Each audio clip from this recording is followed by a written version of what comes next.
How you doing, YouTube family? Today is Wednesday, April the 16th, 2025. It's your man Big D, and I'm back with another one. I want to thank all you good folk out in YouTube land that continue to show support to my son and I. We greatly appreciate it. Thank you. Well, YouTube family, I have ran across my man Dr. Rashard Ritchie, and his channel is called Indisputable. And man, he has some very interesting point of view when it comes to certain things that are happening in the world. And this one right here was to me was very alarming. And it when we start talking about, like, the presidency and politics and Republicans or Democrats, family, you just never know what you're gonna get. You vote people in, and you vote, the best way you think it will work out for your benefit. And sometimes the person you vote for ends up not exactly doing the things they said they were going to do, and doing some things that they said they were not going to do. So, family, this right here is very concerning, because you have a situation where you have a man, a Hispanic man by the name of Obrego Garcia. Um, he was snatched up, um, and he was basically sent over to this prison in El Salvador. Some type of way he was granted immunity back in 2019, and he been here ever since. And supposedly he was granted immunity, and he was supposed to be so basically, so Mr. Abrego Garcia, who was living in Maryland with his family and was granted protection from deportation by a court in 2019, and basically he basically got snatched up.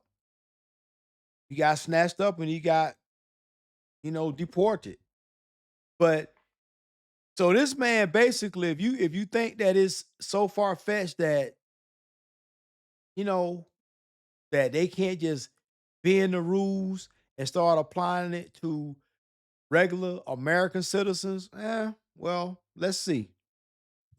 Plans to deport homegrown U.S. citizens to El Salvador. Here it is.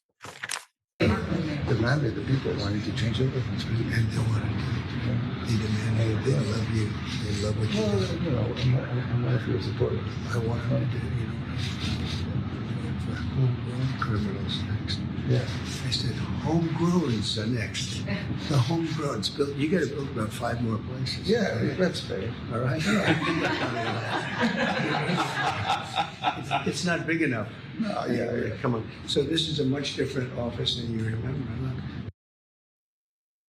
Put it at full mass. Let me give you a little background and some foreground. So, according to the White House, if the law doesn't stand in the way of Trump, it is possible Americans will be sent to prison in El Salvador. Trump discussed the issue in the White House with the El Salvadorian president. He continued to double down on his remarks, quote, "We always have to obey the laws, but we also have homegrown criminals that push people into subways.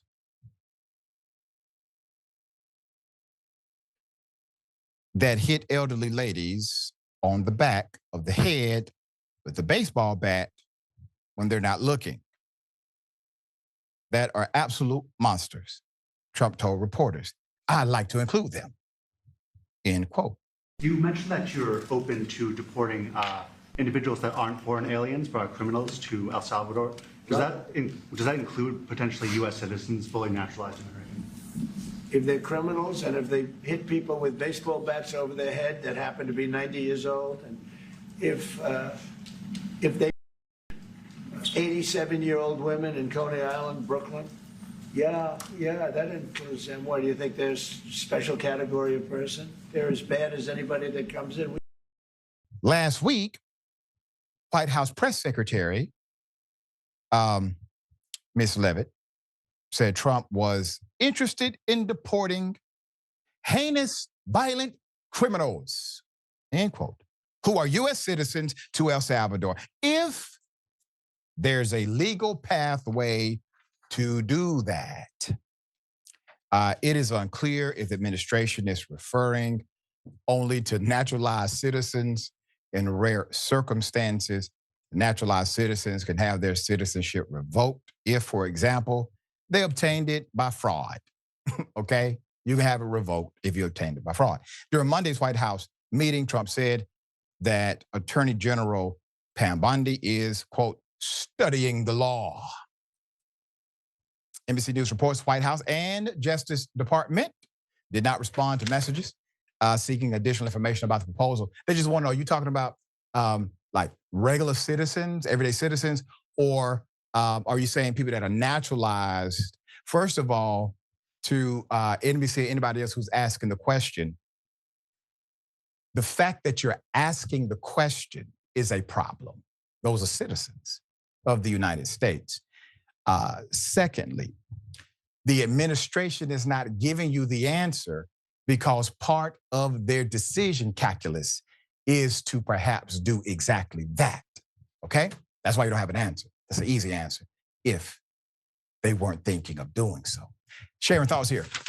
Yeah, and here's the thing, because you touched on something about the media. It's the dumbing down, the numbing down of the press. That's part of what happens with this kind of dictatorship and communism, whatever. And the problem is when you ask these kinds of questions, you've already consented, you've given up just by asking it. The other thing is, did this lead? When you watched the cables yesterday, and I know how busy you are, Doc. I saw this always as like a footnote, kind of like, oh yeah, he also said, because the numbing effect. That's right. We're numb. That's right. And you've had Steve Bannon and others say what the strategy is. He's flooding the system with things every day, so you can't really pay attention to keep up. So Third he term. knows that. That's right. The news cycle isn't going to give you the story, nor the update or the background, and they're taking advantage of that. It's very unfortunate. Well, family, what do you think about that? You know, I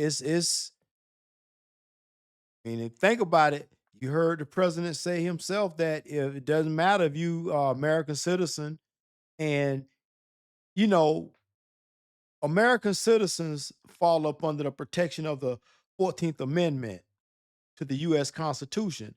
So, basically that grants citizenship to all persons born or natural in the US, and the US guarantees equal protection under the law and prohibits states from depriving individuals of life, liberty, or property without due process. So basically, that's your protection. So I don't know, family, man, that I don't know if you all have ever watched The Handmaid's Tale. I think it's on Prime or something like that. Man, I tell you, it is looking crazy. I mean, I don't know, family. It's with all the tariffs, and now you're talking about, people that are perhaps, the little guy that got snatched up. I could see, okay, yeah, clerical error. I could see that happening. Perhaps, maybe. I might give you that, that he got grabbed up and he shouldn't have been on the list. But now when the president starts saying stuff like, well, man, it doesn't matter if they if they born here. Um, if they, we deem them to not be able to civilize and live amongst society, well then we gonna send their ass to El Salvador. And family, let me tell you a little something about El Salvador. So they say the jail was built in less than a year and has the capacity to hold 40,000 inmates, according to the government.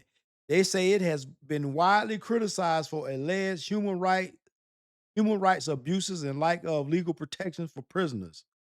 Listen, check this out, family. The cells have no windows or ventilation, and prisoners sleep on metal bunks without mattresses or sheets.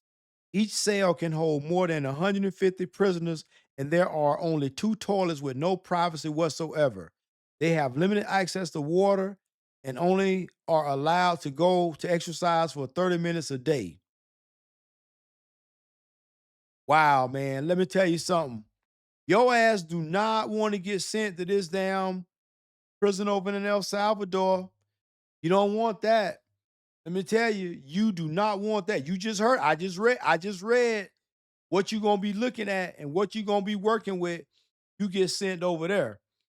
Listen, the prisons and jails in the United States compared to this prison over there in El Salvador, man, shit, it's like listen, it's like staying at the Waldorf Hotel. It's like staying at Trump Plaza. When compared to this damn prison, man, that's some dangerous stuff right there, family. I mean, I'm all for getting the economy straight. I'm all for putting Americans first. But when you start talking about, I get it. We got some badass, effed up people over here. I get it. I understand. But at what point do we start saying the rights that were granted to you under the Constitution of the United States of America don't matter? When do you start saying that? And we already have prisons and facilities just like the one in El Salvador. Only the prisons here in the US, they're held to a standard. So, the prisoners, while they're doing their time, they still have to be treated like human beings. And yes, I understand maybe this person is killed 15 people, but you still gotta treat them like a human being. You just have to, because you do not want to become the thing that you are supervising. You do not want to become the things that you are supervising. And when you lose sight of your humanity, you become just like them. So I don't know what differentiates between who would go to El Salvador if the law say, okay, you know what? Don't matter little Pookie was born right there in the hood. Lil Pookie done robbed. Lil Pookie done been selling dope. And now Lil Pookie done the unthinkable. He done broken somebody's house and shot and killed them. So now, up under this whole new Trump thing and this whole El Salvador thing, now Lil Pookie ass finna get going over to El Salvador. You and I both know Lil Pookie ass he wouldn't last probably, Lil Pookie probably wouldn't last 2 days over there. Because as I said, prisons here in the United States of America is like staying at the uh the Waldorf Hotel. So I don't know, family. I don't know. Like I said, when the people that voted for this man, they voted for getting the economy straight, putting Americans first. But if you saying that Americans can be stripped of their 14th Amendment right and protection, well, I don't know. That I don't know. That just seems a little kind of a little bit nefarious to me. But I don't know, family. I mean, it's some will say it's still early. You got to give them a chance, but man, when you start tampering with my rights as a United States of American citizen, and you start tampering with that, man, I don't know. But what say you, family? What say you? Well, family, always remember, be more tomorrow than you were yesterday. Peace.